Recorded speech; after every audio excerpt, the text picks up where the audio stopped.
The following was recorded in front of a live studio audience at the Studio 21 Podcast Cafe. This is the United Podcast Network. The following program is closed captioned for the thinking impaired. By tomorrow, I will rule the world! You think he's gone? He's not gone. That's the whole point. He's never gone. Is this some radical new therapy? You see?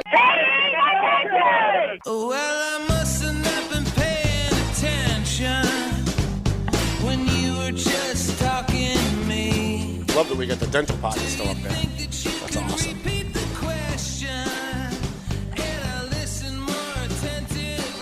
Alrighty. Gonna get our video. I have to recut another video open for the show.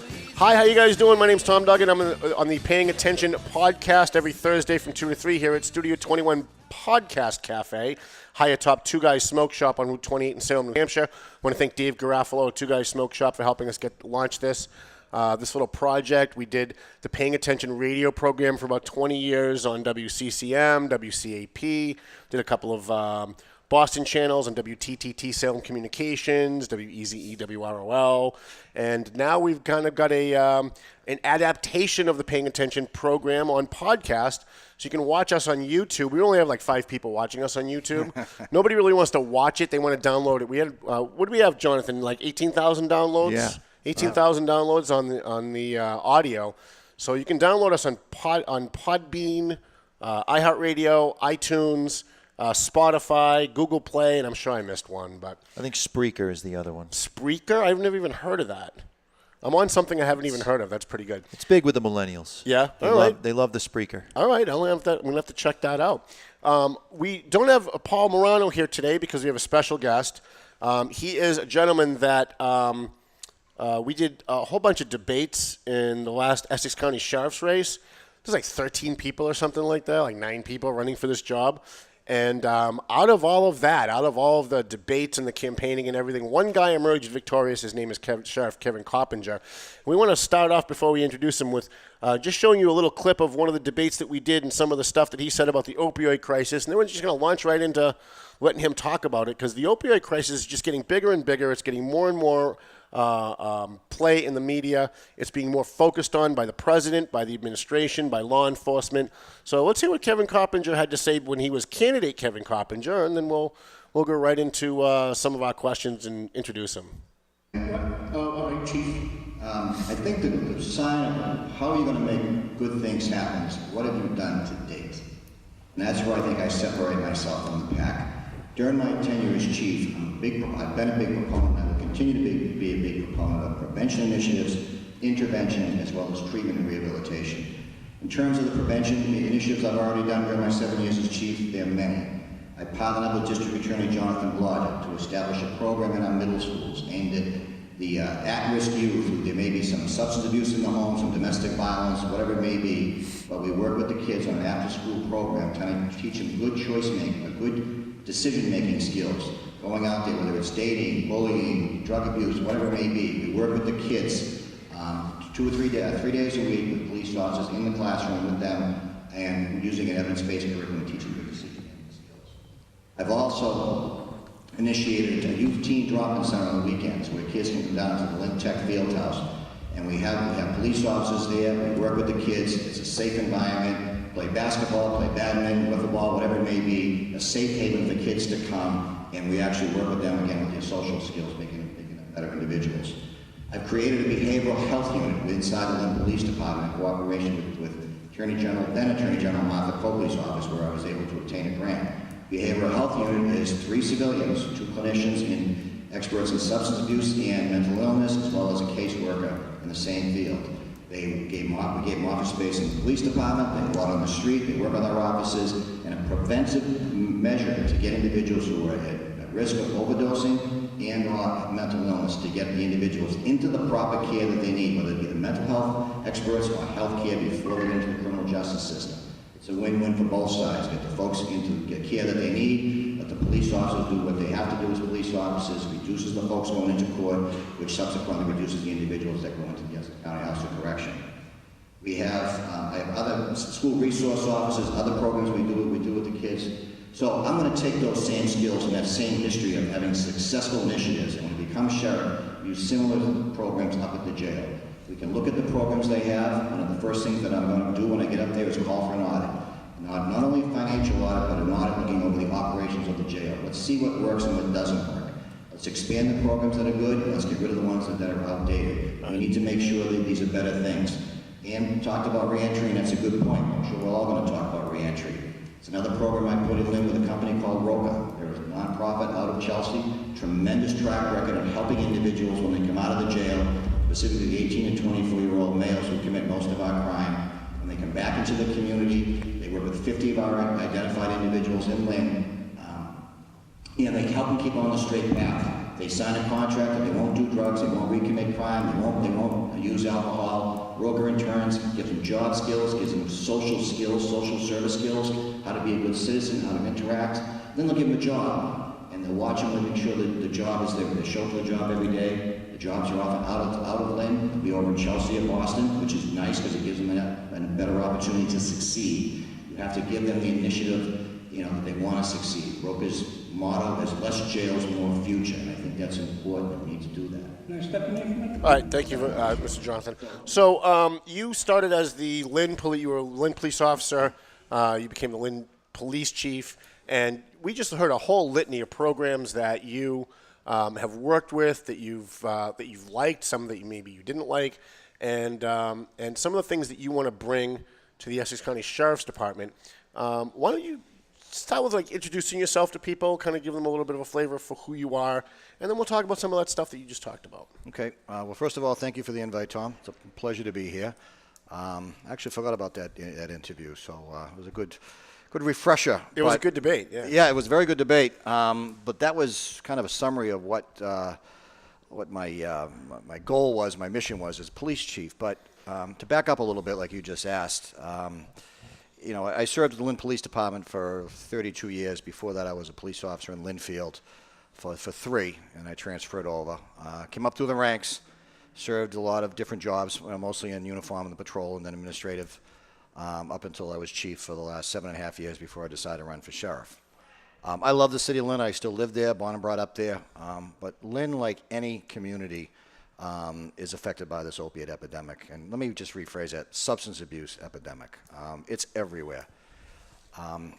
Back in Lynn, we started actually tracking this epidemic back in the 1990s, before it was the high topic of the media. Mm-hmm. We saw trends where folks were overdosing, particularly mixing with prescription medications, and we tried to get out in front of it as best we could. But like most of the Northeast United States, and now it's spread even worse, back in the early 2010, 2012, it started to just explode with the heroin epidemic, and now obviously fentanyl and carfentanil. So I'm certainly no expert, but I'm the type of guy I like to ask questions. If I don't know something about a particular area, I like to go to the experts and ask them and tap their brains and get as much information as I can. So as you heard in that video, I've always been a big proponent of the 3 initiatives: prevention, intervention, and treatment and rehab. In my role as chief, you heard mention about the prevention pieces of it. I think that's huge. This epidemic, as you said during your opening comments, it's not going away. It's expanding. We've slowed it down a little bit, collectively, not just us, but collectively society. But we haven't found a solution to it. I think this is just a temporary hiatus, but it's going to continue until we get better. To me, it takes all 3 of those phases, but we really need to focus a lot on prevention. Can I just ask you about prevention? Because it's one of the things that's kind of a pet peeve for me. Because I go to a lot of ribbon cuttings and a lot of political things, and grants that get given out for prevention of bullying, prevention of this, prevention of obesity. It seems unmeasurable when you're talking about prevention. Like, how do you measure what you've prevented? And so I'm always kind of skeptical when people in government talk about spending money on prevention. Do you guys have a way of measuring some of the prevention programs that you have as to how effective they might be? It's not that scientific. A lot of it is your gut. When I say prevention, you just mentioned a number of different areas where we have all these programs. Mm-hmm. What we always try to strive for is, when we work with the kids, teach them good decision-making skills. That's going to get them across the board, whether it's, you mentioned bullying, it could be dating, it could be substance abuse, it could be picking your friends or whatever else. It's good decision-making skills to hopefully that when they, especially as they get into those adolescent years and teenage years, it clicks in the brain as the brain develops, and then they become productive and honest, human beings. So it's difficult. Can you ignore it? Can you measure it? Not really. Remember the old DARE program going way back when, and it kind of went by the wayside? That was some of the opponents would say, you can't measure what you prevented. That's true. Yeah. But I'm a firm believer, if you save one, you've been successful. Right. So when you look at these kids, and even what we did when I was chief in Lynn, you see them coming through, and you see them, evolving into productive human beings. Now, on the other side of that, during my off time, I did a lot of coaching of Little League Baseball, and when my kids were little, and I could see some kids that would not participate in some of these prevention programs. And over the years now, those are usually the kids that need it the most, right? Yeah, and over the years, and some of these kids ended up in correctional facilities. Right. And I saw them come through. My career, I saw them involved in the police, and then obviously in now corrections. So I'm a firm believer it helps, and the more information you can get out, because kids, like anything else, they emulate what they see, what they hear, and they're always looking to be experiment with different things. They're inquisitive. Right. And if you can talk to them, we'll open up a line of communication, whether it's mom and dad, school teachers, a sports coach, police officer, radio host, newspaper, whatever it is. You can get their attention. You just keep hitting them with the messages, good decision-making skills. Right. And if you can combine that with some of the other stuff where you send these little subliminal messages about anti-drug, anti-drinking, whatever it is, I think it works. All right.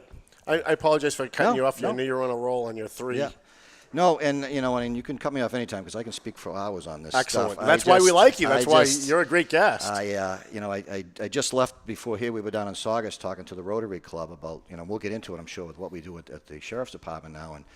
And the folks were coming up afterwards. They're like, I didn't know this. I didn't know that. It's just, there's not enough education out there on the overall problem. And getting to what you said again in your opening, how do we address it? How do we continue to try to find solutions? So prevention we talked about. I think it's great. You got to go after the kids. I mean, they're our next generation. They're tomorrow's leaders. They're also going to pick our nursing home someday, so we got to make sure we keep them on track. Right. But that's just goes with a no-brainer. I think is just send those messages to the kids. The intervention piece with the law enforcement piece. I'm obviously 30-odd years as a cop. I believe in that stuff. You got to go out. You got to investigate. And you were a beat cop too. You weren't just one of these guys that sat behind a desk or answered phones. You were out there wrestling with people. Yeah, no, I did my time on the streets, and I came up through the ranks, and I did a lot of uniform stuff over the years, and I also worked in a small town. I was a cop in Linfield, as I mentioned before, so I saw a small town, and I saw City Lynn, a good-sized city. And I can tell you this, I've said it 100 times, this substance abuse issue does not discriminate against anybody. It's rich, poor, black, white, brown, straight, gay, Catholic, Protestant, Jewish, whatever it is, it affects everybody. Mm-hmm. And some folks might not want to believe it's in their town. It's there. Yeah. It's everywhere now. It's such an issue. So it's there. So you have to do the investigations. You have to have police work together at all 3 levels, local, state, and federal. You got to pool your resources. You got to collaborative partnerships. You got to go make the arrests, and they got to go through the criminal justice system. And then you get the treatment and rehab piece of it, which is that's been the big gap, I think, for a long time, and that's one of the reasons why I decided to kind of move on from police chief into corrections. When I was chief, you see the same people all the time. You lock them up, they go to court, they get convicted, they go to jail, they come back out, they're doing the same thing again. Right. And it's awful to say, and a lot of it is just generational. It's the same families. Right. And you get dad and son. We got some of them in our facility. So we got to try to break that mold somehow or other. So. When I was thinking about running for sheriff, it's like, okay, why? Why do you want to do this, Kevin? And then I thought to myself, well, there's got to be a better way. There's got to do something because we're not getting anywhere. And one of the things that really affected me was even during the campaign, a lot of times I would ask people in the audience, raise your hand if you're affected or somebody or a loved one that has a substance abuse problem. And almost every hand in the room would go up. Mm-hmm. That's why I said it's so widespread. If there's anything good about this epidemic, it's people are finally acknowledging it and talking about it instead of trying to sweep it under the rug or hide it in the closet. Seems a little too late now, though. Yeah, but it's better late than never. I guess I'd come back with that one. So, now fast forward. I run for sheriff. I get up there, as you heard me on the video, the campaign pledge.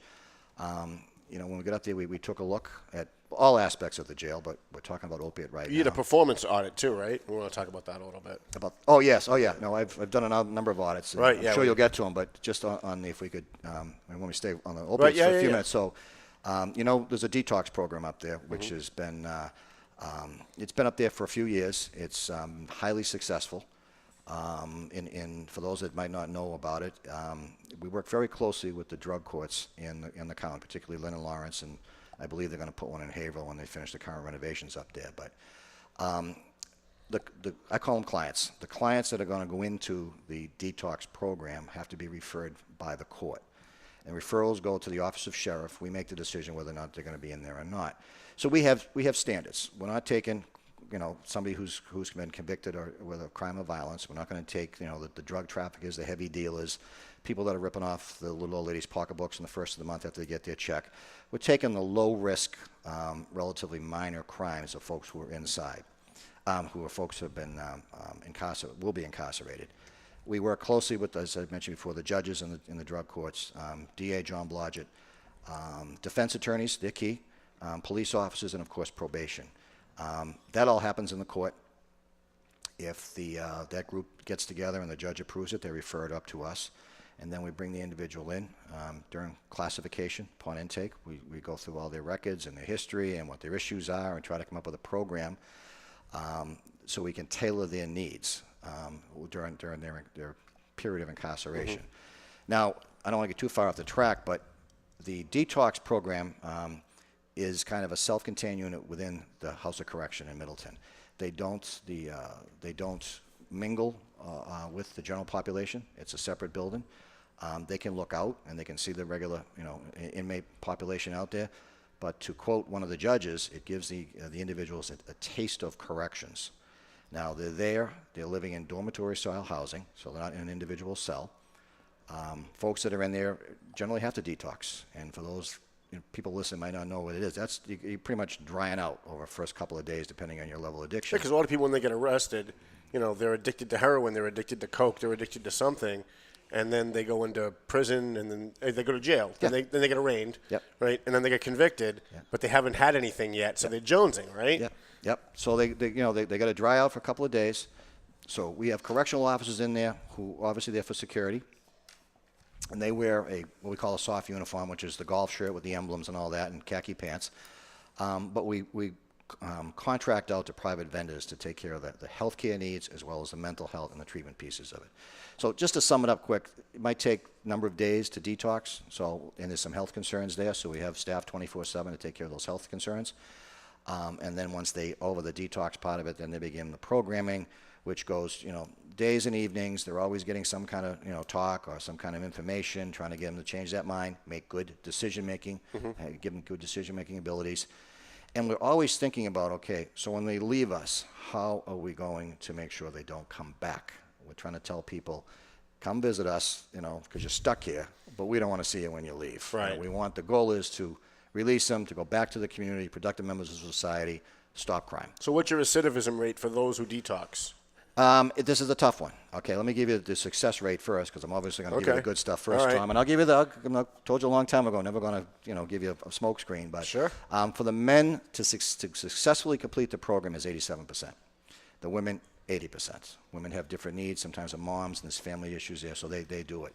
6 months out, and I don't have the exact figures. I'm going to ballpark them for you. But 6 months out, the recidivism rate is about 50%. Which might sound lousy, but if you compare that I actually think that's pretty good. It is pretty good. Yeah. It is pretty good. But a year out, it drops. It goes up, I think, the low 70s, someplace like that. So that's one of the first things I did when we started looking at numbers and stats. We did some of the audits I know we're going to talk about.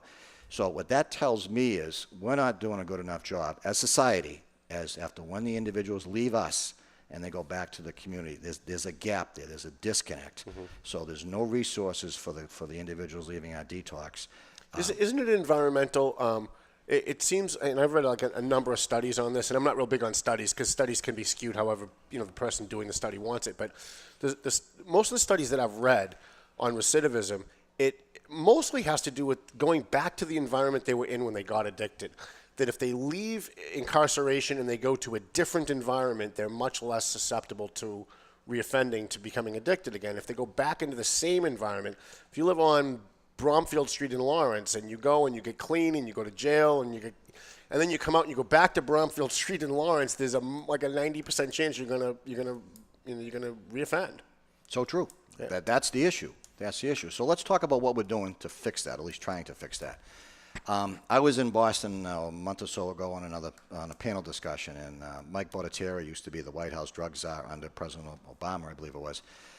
He came up with a stat. So somebody leaving the jail is 120 times more susceptible to overdose and probably die than someone who hasn't been incarcerated because of similar to what you just said. They're leaving, they're going back to their old environment. They don't know anything else.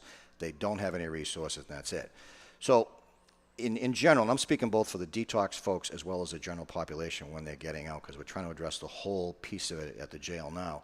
So when they're leaving, a lot of times people need to remember that someone's leaving the jail.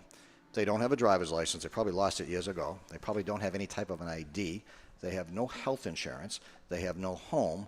They have no food, availability. So they're basically going back to the streets, living in a shelter someplace, or going back to their old buddies, who maybe will let them, crash on a couch, and then they're back into the drug environment. It's the same people. So we're trying to break that chain. So we just a couple months ago in January, we created a new reentry transition unit at the Lawrence farm. Actually, we're having a grand opening in a couple of weeks, so we'll make sure we give you an invite. Sure. I'd love to have you do some PR on it, but the whole piece of what we're trying to do here is strengthen our reentry efforts. So when the individuals are leaving us, they have resources, or at least some idea where to go when they're in trouble. One of the pieces that's helping us there, you're familiar with PARI, the Police Assisted Addiction Recovery Initiative. This is the Gloucester initiative that started 3 or 4 years ago, the Angel program. I was not 100% proponent of the Angel program. Yeah, me neither. Some amnesty, but now I'm at the end of the food chain, so to speak. I'm in the incarceration business. It's a lot different when you see the reality on the ground, right? Yeah, it is. And one thing we got out of PARI, and I had a long talk with John Rosenthal, who's one of the founders up there, and down in New York City one time at a seminar. And we talked and we worked out a thing. So we were able to get a grant through them to pick up a couple of recovery coaches. So we've been on board now for 5 or 6 months, a man and a woman. So they'll come into the jail. They'll speak to some of the inmates prior to release, introduce themselves, hi, blah, blah, blah, just kind of build some type of rapport. And then when they leave, we make sure the inmates are leaving with their contact numbers, where they are, make sure the recovery coaches know where the inmates are going. Generally speaking, we can't control where the inmates are going if they have wrapped up their sentence. If they're going to a halfway house or something like that, we have a little bit of control as long as they're under our jurisdiction. Can you make it a condition of, look, we're going to give you like a little early release with our ankle bracelet or something, but you can't go back to your old neighborhood? You got to go somewhere else? You can try, but we can't force them. Yeah, okay. You can't force them. They're going to go where they want. And the problem is, let's just say somebody, up in Haverhill decides to get out and they want to go to, Manchester by the Sea. They don't know anybody up there. They're totally going to be lost up there. Right. So they're going to go back to what they know. But they also won't know where to buy the drugs there either. Well, that's true. That's true. But a lot of them, if they got the urge, they're going to go back where the drugs are. Right. That's human nature. So at least the recovery coaches are out there. So that's a resource. We've partnered up with anybody we can find. We're doing a lot of outreach. I brought on a guy to help me as a community liaison. So we reached out to colleges and universities. We've got the community colleges, North Shore, Northern Essex Community College do programs with us. Merrimack College. Let me give you a quick example. Last year, we run an education program up there for the inmates. The HiSET program. It's the old GED program for if you don't get your high school diploma. Now you get the HiSET.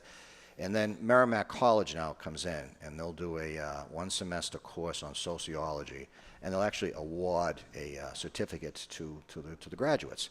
So a few months ago, we were doing a graduation, and everybody in there, and one of the inmate graduates comes up, and this kid been around. He looks like the rough and tumble kid, and I don't even know his record, but I'm sure he's seen the inside of courts and police stations a few times.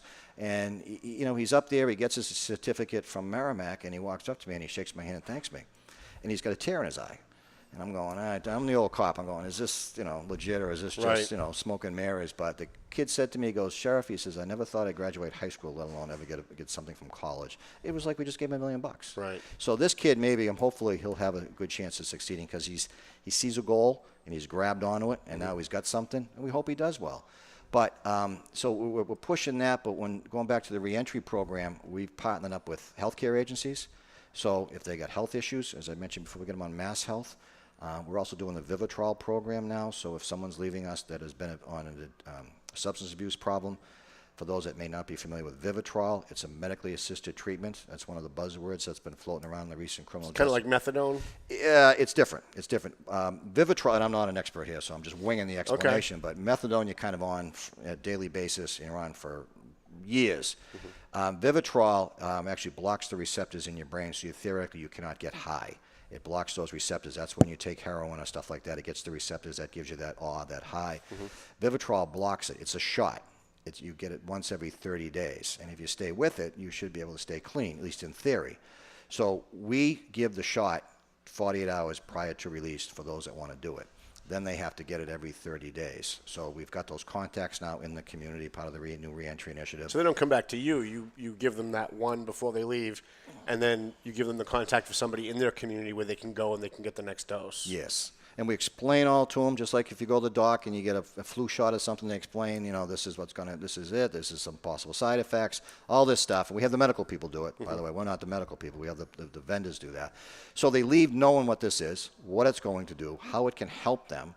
And we say, don't forget, 30 days from now, you got to go to XYZ, street and get your second shot. And that's where those recovery coaches come in too, because they get the schedule, so they'll call them up. And even outside of that, we'll go to faith-based groups. There's so many different, religions out there, faith-based, and a lot of them want to help. So sometimes individuals inside an institution get religion again, and so these folks will help them out. Community groups, social service agencies, public agencies. There's a lot of resources that we've brought onto the team. So when someone's leaving, we're trying to give them as many resources as we can. So when they get to the community, they're not by themselves. They're not crashing and burning. We have to take a quick break, but before we do, it's interesting. You're a sheriff, right? And people think of a sheriff as a law enforcement function, but most of what we've talked about is not a law enforcement function. It's mostly like a health function, and it's kind of interesting how law enforcement has morphed in the last 20 years from dealing with offenders to trying to fix people. Well, we can talk about that when we come back, because there's two sides to that, too. Okay. It's a double-phase thing. All right. You're listening to Paying Attention. I'm talking to Essex County Sheriff Kevin Coppinger in Massachusetts. My name's Tom Duggan. We'll be right back after this. Thank our sponsors, by the way. Please go to our sponsors and patronize them. They keep us going.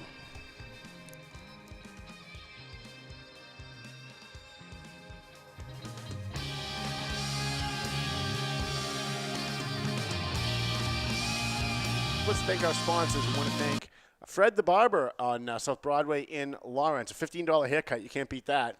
Fred the Barber is sponsored by Ken DeLuca, who is a customer of Fred the Barber, who came to the office and said, I want to help your show and I want to help Fred the Barber, so I'm going to buy a sponsorship for Fred the Barber. That's and awesome. At some point in the next couple of days, I got to go get my hair cut again. So I shop with the people who do business with us, and my crew shops with the people who do business with us. So my writers, my advertisers, people who support our show, because they support us, they will do business with the people who are doing business with us. Then you get A&M Auto Body. We got our friend Angelo over there, Angelo Memolo over there, and he does great work on your car. So if you got a ding in your car, somebody hit you, you got a mechanical problem, you bring it to A&M Auto. He's on South Broadway in Lawrence on Inman Street. You drop your car off, you walk down half a block to Fred the Barber, get your hair cut while you're waiting, and you go back to pick up your car, and Angelo will take care of you. So what's the address there? 341 South Broadway, Lawrence, Massachusetts. Then we got Joe Zingales, Rosanna Zingales-Lopez from Century 21. They have been with us from the very first edition of the Valley Patriot. They've been with us from the very first Paying Attention show, which was in 1999, back when he was Remax. He's not Remax anymore. Now he's Century 21, Team Zingales.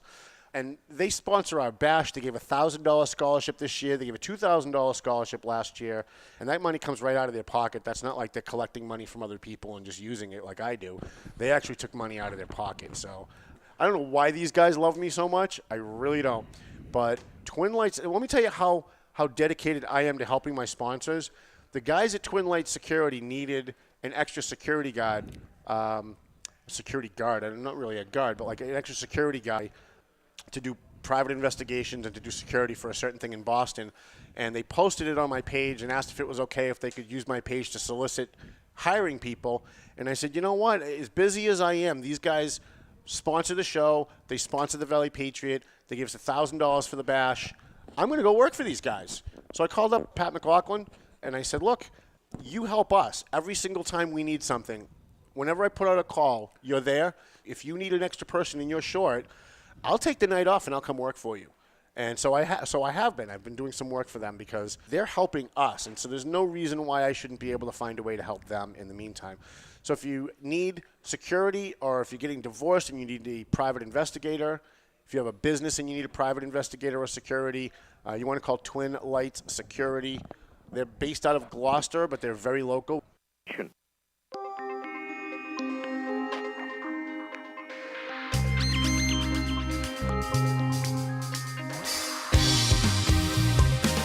Alrighty. Well, alrighty then. We love Twin Light Security. I was just telling the sheriff how I'm doing a little work for them. Patrick McLaughlin and Mike Thibodeau over at Twin Light Security. They're doing an amazing job. We certainly appreciate they sponsor the show. They buy ads in the Valley Patriot. They gave us free security at our charity bash this year. Everything that we do, they sponsor it. And I don't know why they love us so much, but we certainly love them back. Good. So I wanted to make sure we throw in an extra free plug for them. Sitting with me today is Essex County Sheriff Kevin Coppinger. We spoke in the last segment about the opioid crisis. And I want to keep talking about that because I think it's really big. But before we went to the break, I kind of mentioned that, how law enforcement used to be about just dealing with offenders and locking them up, and it was mostly about punishment. And now it's really kind of not. And you said you wanted to kind of talk a little bit more about that. Yeah, a couple of things, and I want to go back to the video from the debate. You heard me talk about behavioral health unit. You're right. Law enforcement has transitioned into more. Well, everybody's familiar with the buzzwords community policing, and that's morphed into this other. We're almost social service workers, police, and obviously corrections to a point too. So, the point I want to make though too, our criminal justice system has become kind of a catch-all for issues in society where people don't know what to do with. And I'm specifically talking about, again, the substance abuse issues and mental health.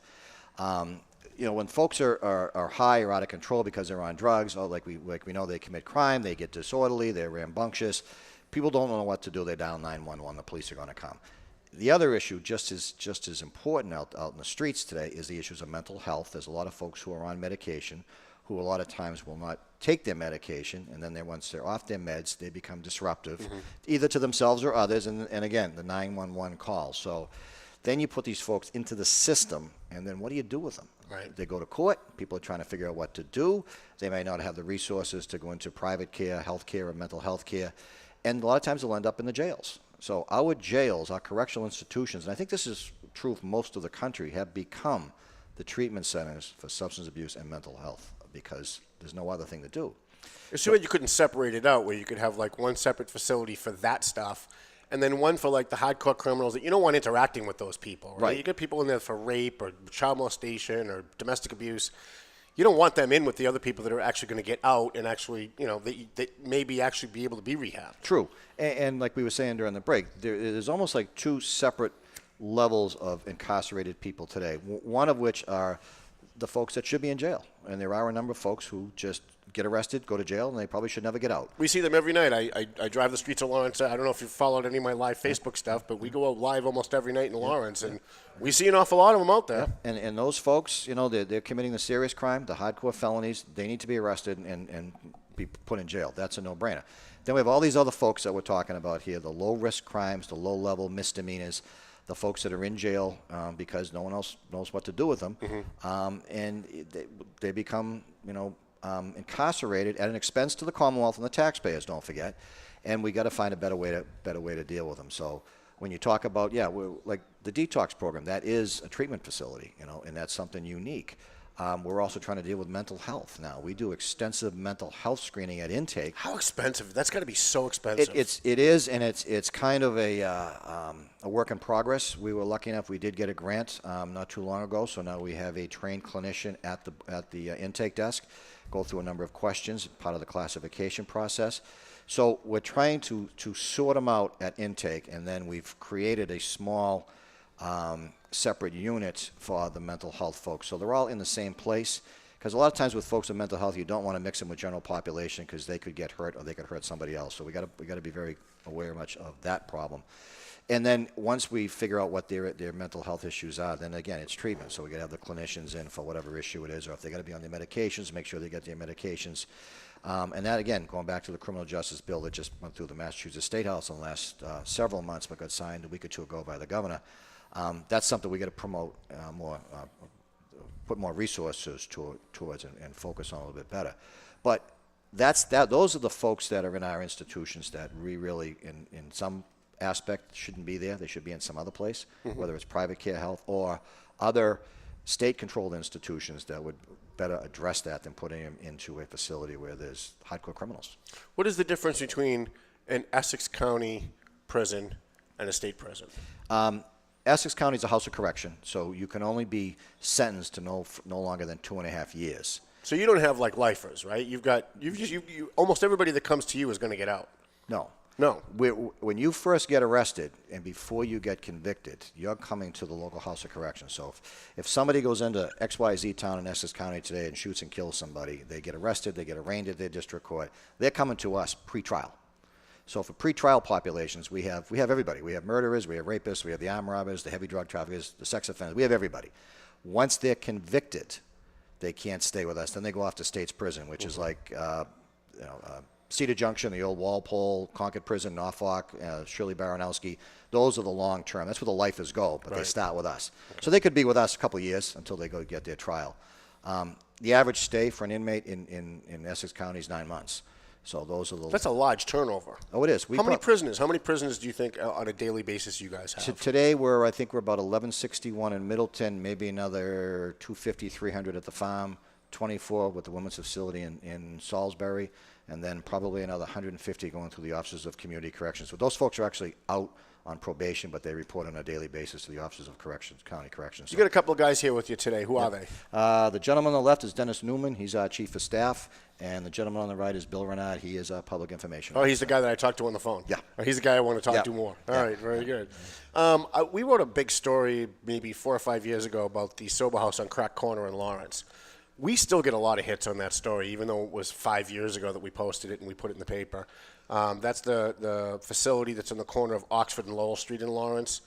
It was literally dubbed Crack Corner by the feds about 10 years ago because there was more crack coming out of that 4-block area than anywhere else in New England. People are still scratching their heads that it's there because the people who are there to get clean, yet they walk out their front door and literally in front of that facility there are people selling drugs every day. The State Police Gang Task Force is staked out there all the time. DEA has done tons of raids in that neighborhood on a weekly basis. Is there any kind of, you talked about you did an operational audit, like a management audit. Is there any thought from the Sheriff's Department to better placing these facilities where, I mean, if my brother was in that facility and he was trying to get clean, I would be furious that just to walk across the street to get a Coca-Cola, he's going to walk by like 5 drug dealers offering to sell him drugs and he's trying to stay clean. Couple things on that one. First of all, I didn't mean to throw you a curve. No, throw them. No big deal. That's one of the locations I actually looked at when we first got up there. My first question was, let's call the Lawrence PD, the Lawrence Police Department, and let's get an activity report of Lawrence PD responses to that location, and they were extremely minimal, which made me feel good. We're doing something right. We've had conversations with the owner. I believe we actually changed owners since I've been sheriff. They did some renovations to the place, and we monitor those, our clients in there very closely. Most of them are on bracelets, so we know where they're coming from. And I haven't had any complaints from anybody as far as our people getting in trouble or breaking the law or something like that. Is it in a tough area of Lawrence? It could be. Honestly, Tom, I don't have the statistics. Like the worst of the worst. Yeah, I've been there. I looked around. I don't know Lawrence like I know Lynn. I know. You should come do a drive along with me sometime. That would be a lot of fun. I speak to the chief up there. I speak to the mayor on occasion. We work collaboratively with Lawrence PD when they need help with particular projects and stuff. So if we can help them out, we will. But so far, like I said, that location it hasn't been a problem, and I haven't heard from any outside. Well, I was using that more as an example of more appropriate placement for people who are addicted to not be in an environment. Going back to what we talked about earlier, not to be in an environment where it's right in front of you every day. I mean, when you're jonesing to begin with, you're tempted, and then when you're walking by people that that are offering it to you, it's kind of difficult to say no when you're addicted. And the other problem with that is it's a lot of not in my backyard. Nobody wants, a halfway house or some facility like that in their backyard. Now, those locations they were there, I inherited those when I came in from the previous administration. As I said, right now they appear to be not a problem for us. It is tough, and have I looked at the individuals and the success rate? Are they recidivism? No, but now that you mentioned it, we'll be doing that tomorrow. Excellent. That means I did my job. Yeah, no, it's something that's another learning curve for us, but. We try to get different locations in different areas of the county to put folks in, go in soft, but work with local officials. And some communities are fine, some communities are not. And I'm not going to mention them individually, but all I have to say to folks is we have 34 cities and towns. We have inmates that come from 34 cities and towns. And whether they're through a halfway house or just a straight release or a wrap-up, as we're calling, they're coming back. Right. So we have to do this collectively with all 34 cities and towns. Because no one should be shying away from this stuff. This is reality. This is today's life. There's folks that are coming back to the community that have had these problems, and hopefully we've done our job prepping them for release with those better chance to reentry, and the partnerships we're trying to make up with the ones in the individual communities are doing their part, including local governments, to help us make sure we're all successful. Now, you've been the sheriff now for a little bit more than a year. 14, 15 right? months. You must have had an idea in your head what the job was going to be like. And then when you got to the job, I'm sure some things were what you expected and some things weren't what you were expected. Talk about some of the things that you didn't expect when you took over, some of the things that maybe surprised you, good or bad, and then what you did about them. A couple things. I had a pretty good idea. Obviously, 30-odd years in police. I had a pretty good idea. Going in to the facility, I knew what the sheriff's department did, but I didn't really understand it all. So the first few months, we did the audits, and let me just touch base on those quickly if I could. We did a number of audits. First of all, I called the state auditor Suzanne Bump and asked for a transition audit. This is the financial audit. I've always considered myself a numbers guy.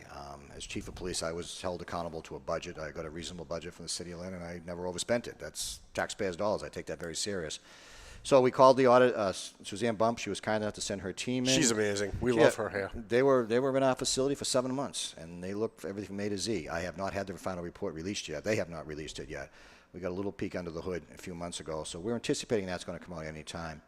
But we know a couple things that weren't right up there. No, I won't say weren't right. Bad word. That we could do better. You don't have to be diplomatic here. No, this is a non-politically correct show. And I'm an old school cop. I'm a new politician, so I'm trying to learn this stuff. But fair enough. I even said this before I even got into the political world. I just want to do things better. I want to do them right. So we've made a couple of changes in our fiscal department, just trying to strengthen the stuff up and do it right. Make sure that we're following the numbers, so to speak. So we did that. We brought in a team called Creative Corrections. They're a nationally recognized audit firm, half a dozen guys from different backgrounds throughout the country. We brought them to look at, from the tactical and operational point of view, how we should run the jail. They came in, they were excellent. They did it's stuff like fire code, fire safety codes. God forbid we have a fire in there. They gave us some suggestions. They looked from how to handle the food service, how to handle security, the different levels of prisoners we have, how to handle some folks who might have to be not in general population, but more into restrictive housing. They were awesome, and we've had that audit done. We've done training. I'm a big proponent of training. I was in Lynn. I continued it up here.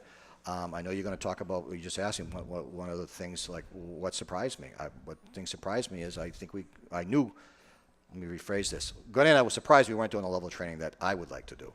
So I immediately added another day in the seat, so to speak. We do 40 hours a year. We should be doing 40 hours a year in service training. It comes with a cost, and that cost can be, pricey. So we immediately did another day of training in the seats versus online. Online stuff is great. I'm a big advocate of putting officers in a seat with a live instructor so you can interact same way we're interacting right now. There's a question, there's an example, you need an explanation, you can do it versus trying to read something on a computer. So we put all our sergeants, all our lieutenants, and our captains, and some of our assistant superintendents through this to give them another phase of it. Brought in another company to just kind of give them the old, I call it, we're changing the culture. I have nothing bad to say about the previous administration, but I have a different management style, and I want folks to Thank understand.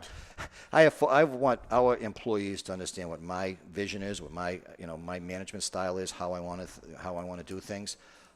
One of the things I'm a big proponent of is, as I said, several minutes ago, I love information. I want to find out as much about an incident or an issue as I can before. You're a data-driven guy, right? Yeah, pretty much so. So what are your goals in the next couple of years? We've spent a lot of time talking about, some of the changes and some of the things that you've seen coming in. What are your goals now that you've looked at a lot of the data and you've had some of this peek under the hood on the management audit and some of that?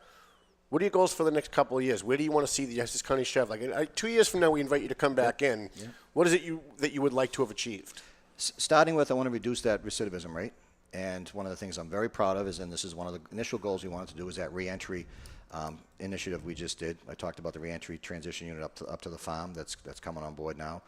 That's huge because I think that can make a good impact if we do it right and get it off the road. As far as that, it's the training we're putting on more correctional officers. We run a couple academies. Every academy I go and I talk to them, as well as our in-service, but I give them 3 words: honesty, integrity, and respect. If everybody would follow those 3 words, I don't care what business you're in, this just should be something everybody should do, but you must be honest if you work for me. If you're not honest, if you're lying, stealing, cheating, we're going to have problems. We're not going to get along. Integrity, you got to be able to look yourself in the mirror in the morning and say, I did the right thing for the right reasons, and I'm an up-and-coming person, and I can do it. And respect. Treat people with respect. Now, you've gotten rid of a bunch of people for violating some of that stuff, right? We haven't got rid of too many people. A few people decided to leave on their own. There was a lot of people who left during the campaign. As you said earlier, there were 13 of us running. So a few folks decided they didn't know who was going to become sheriff, so I think they just left on their own for whatever reasons. But we have gone in and I think we have changed the culture. We have set the tone to the way myself and my staff want to do it. And again, those 3 words, but doing it more like this is how it's going to be done, and this is why it's going to be done. We're not going in there with the real hardcore, as I said before. We're moving the culture into a little bit different direction where I want to go. We want to do it better and cleaner and make sure it's more effective. Again, so at the end of the day, we're charged with care, custody, and control of 1,500 individuals on an average day basis. We want them to, first of all, leave us and not come back, but do what we can for those individuals coming out. So, there's always, few people might get in trouble there. It's a big agency. There's 630 something employees. Yeah, you're always going to have somebody. I don't care what business ever you're in. You could be in the smoke shop business. You're going to have problems with that. Right. So, occasionally there's some discipline that's been issued, but I've got to say this. I think I've been very proud of the people that are up there. We've had one-on-ones. We've talked, collectively, and they've gotten to know me. I've gotten to know them. I think now we're into it almost a year and a half. They understand where I'm going. I think it's gone very well. I've got some good feedback from the individuals that are working up there. I think I'm very charmed to have the staff, the administrative staff that work with me. We talked about Dennis and Bill, but I brought in a special sheriff who's got an extensive background in the United States Marshal Service. He's really an expert in corrections. He's been a huge help. I brought in a new CFO with a great background in finances to make sure we're doing it, like I said, legitimately and clean with the money. I've been to the State House, introduced myself in there to the powers to be to make sure we're working together, making sure we're doing stuff right with whatever we need to do with the legislators and the administration, finance, and everybody in there, and just trying to do it right. It's just keep it all above board. And you heard me in the debates, transparency, accountability, and transparency. Those are. I'm certainly going to hold you to it for sure. You said that. In fact, I think Rich Russell said this to me a year and a half ago at your bash. He said something. I forget. You actually gave me a book, Rich, which is going to be Freedom of Information Act, and you said, Sheriff, in a year this is going to be full. You haven't called. No. So I say, if Duggan's not calling, I must be doing something right. That's absolutely right. And I just want to say in full disclosure, I have a ton of people who work for the Essex County Sheriff's Department that are tipping me off on things all the time, as I do most of the police departments in the community. Most of what I'm hearing from the people who work for you are really good things. And if that wasn't the case, believe me, anybody will tell you, friend or foe, I'd be climbing down your throat. I know. If that wasn't the case. We've got about maybe 5 minutes left, and I've got a couple of things that I really want to touch on if we can. During the campaign, there was a lot of discussion about female inmates and the lack of facilities for female inmates. Can you talk about that a little bit? Absolutely. As you probably heard me, I would love to see a regional facility for female inmates. Now, we have the WITS, the Women in Transition Center, up in Salisbury. It's low-level, kind of a reentry location. 24 women in there. no fences, no barbed wire. There are correctional officers. They are within our jurisdiction. We do take them out to work on a work release program, but we're maintaining them then there. And then after that, we have the 42 beds for the women's detox in Middleton. So 42. 42 beds, 28 for all of Essex County. 42 for the men, 42 for the women, for all of Essex County. Just the substance abuse, the detox program. So that's the only place we have beds for women. Other than that, they have to go to MCI Framingham. That was built in 1869. That's the state's female correctional institution. It is a state's prison. They do have an area for house of correction inmates from all the counties. But it's difficult. And with women, there are unique problems. As I mentioned before, a lot of them are moms, so they might see their families, and having visits come while they're incarcerated also helps with the reentry piece, so they can still see their kids and whatever, and that whole bonding thing. So it's tough when they're out there. We do our best to house as many as we can and funnel them down, working with the courts and the Women in Transition Center. Is it much more expensive to house a female inmate than it is a male inmate? Not really. It's the same thing. We run probably about $45,000 a year to incarcerate one individual. That's amazing. Yeah. That's more than I made last year. It's actually cheaper than a lot of the other sheriff's departments in the state. We privatized a lot of our, prior to my administration, privatized a lot of the contracts with some of the vendors and stuff. We saved some money there, but it's just different stuff. A lot of times there's different hospital runs.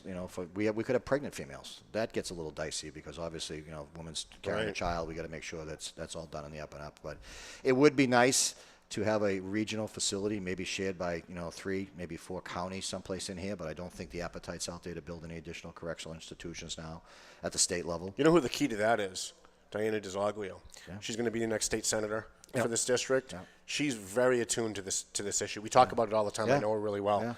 Yeah. You should probably sit down with her because even though there might not be an appetite among the public and the media, she could actually change that. She could go on it. She would go on like a whirlwind tour for about a week, and everybody would be talking about it. No, she's been great. We've sat down on a number of issues. She's called me. I've called her on some other stuff. And actually, last year I had a legislative breakfast at the jail. I invited all the legislators, the senators, and the reps from the county, and give them the old coffee and donuts, feed them, they will come, and give them a little tour of the jail. But it was very good. I got to say, for all the elected officials in the county, they've been very, very cooperative with me when I call, and they call us when we need something. But they need to increase your funding. Yeah, we're trying. Oh, don't even go there, please. Right. I mean, we're trying. All these politicians come in and they like to do the tour and they like to do the photo op and they pretend that they did something. But then when it comes time to actually voting for funding for you, it's like most of them are nowhere to be found. And I think shows like this and talking about it publicly kind of pressures them to step that up a little bit. I got to say, for the Essex County delegation, and now the House budget just came out a week or 10 days ago. We did file an amendment. I had Representative Dan Cahill and Representative Tom Walsh from Lynn and Peabody, respectively, were the first co-signers, and all the state reps in the county co-signed that thing after I called them and asked for their support. So they've been very good. Now it's kind of like moving mountains, at the State House to get money for just one sheriff's department out of 14. Mm-hmm. You've heard me we heard during the campaign, we had then a $13 million budget deficit, and now it's like almost $19 million. And they do give us supplemental budgets. It does come, but it doesn't come right. And my argument would be it's very difficult to run an agency this size not knowing what you have for money, because I'm trying to be fiscally conservative, but I'm also trying to protect the inmates' rights, the staff rights and safety, and trying to reduce that recidivism rate. There's a lot of components to what you're trying to do, and when you don't know what money is going to be available for you in 3 months or 6 months, it's very difficult to have a plan, right? It's like driving a car blind. You just you just aim it in the direction, hope you're doing the right thing. At the end of the day, hopefully you don't go short. So I have one other question here before we wrap up. We got a call shortly before the bash from a friend of ours who's a process server, who was very unhappy with you. Oh. He said that you were pushing a bill at the State House to have the sheriff's departments do all process serving. And I didn't get a chance to actually look into that. Is there anything to that? Is the sheriff's department, is your sheriff's department sponsoring or supporting any kind of a bill to have the sheriffs do all of the process serving rather than having like private process servers, constables out there doing that stuff? So I'm going to assume the individual that called you was a constable. Yeah, he was. Yeah. That is a hot button topic statewide. I will ask you this. I'm not actively forcing anything. When I came into office, I overhauled our civil process office just to make it work better. I had a new director, brought her in from outside. We just trained them, got it all cleaned up, did it nice and legit and professional. I know there's been a lot of discussion, and I honestly can't tell you who filed the bill or who's doing it. There was something floating around the State House 6-8 months ago to push the constables out. Now, I'm going to put my old police chief's hat on there too.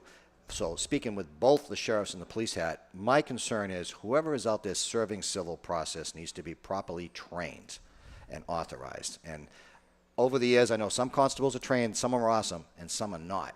And if somebody's going to Tom Duggan or Kevin Coppinger and serve a paper on you, I would hope that person is professional and knows what they're doing, because sometimes those get ugly. Yeah. And if they go bad, I used to do it, so I know. All right, and if you know, so if it goes bad and you're not properly trained, it can get real bad, and someone could get hurt. We actually served a paper in Middleton last year that the individual became a barricaded suspect because of, honestly, some mental health issues, and we had to call in the Middleton police and some other folks in there. But because we had people who were properly trained and authorized, we knew enough to back out. I can tell you horror stories when I was working in Lynn.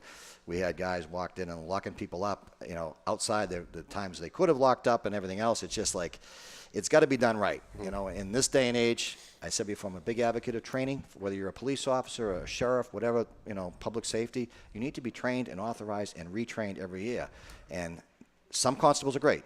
Some are not. So I think that was the point, but I don't think that bill ever went anywhere in the House, by the way. Okay. So I was just curious because we've got about 5 minutes left. Why don't we just do a quick wrap up? You've been the Essex County Sheriff now for about a year and a half, or a little bit less than a year and a half. We've talked about a lot of the opioid stuff, the legislative stuff, the overcrowding, the females.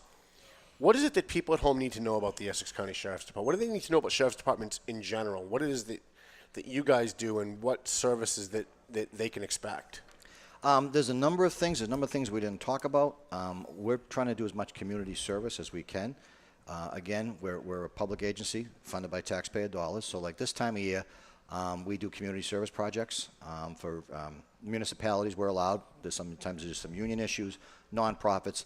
We'll send the inmates out on a work crew supervised by correctional officers to clean Little League field. This is the time for the Little League opening days. We see them on the side of the highways. Yeah, those are stick and picks. We call those stick and picks. We work cooperatively with Mass Highway to clean the highways, but we'll send crews into the individual cities and towns and clean up parks, playgrounds, and stuff like that. So that's a service we provide. The civil process we talked about, we promote that because, as I said, we consider us a highly trained professional agency to do that. But I know during the campaign, and even now since I've been trying to go around the county as much as possible to just talk about what the Sheriff's Department does. A lot of people don't know. Right. First of all, they had no idea how many inmates or what type of inmates we have. They have no idea the extent of our operations, and they don't have any idea of the extent of what we're trying to do to help people who are incarcerated. And that's the message I'm trying to get out to people, and that's the message we're going to try to continue to just push and make better every day. Great. Can we get you to do a promo for the show? You say, this is Essex County Sheriff Kevin Coppinger, and you're listening to Paying Attention? This is Sheriff Kevin Coppinger from Essex County. You're listening to Paying Attention with Tom Duggan. Excellent. We'll cut that clip and we'll use it during the. My name's Tom Duggan. You're listening to the Paying Attention podcast. We're here every Thursday. Wow. We're here every Thursday at 2 o'clock at Studio 21 Podcast Cafe, high atop Two Guys Smoke Shop on Route 28 in Salem, New Hampshire. We want to thank Twin Lights Security for being a sponsor of the program and also for being smart enough to employ me. We also want to thank Joe Zingales, Rosanna Zingales-Lopez from Century 21 in Methuen, Team Zingales. Fred the Barber. Did we run that Fred the Barber clip during Yes, we did. Excellent, because I wasn't listening.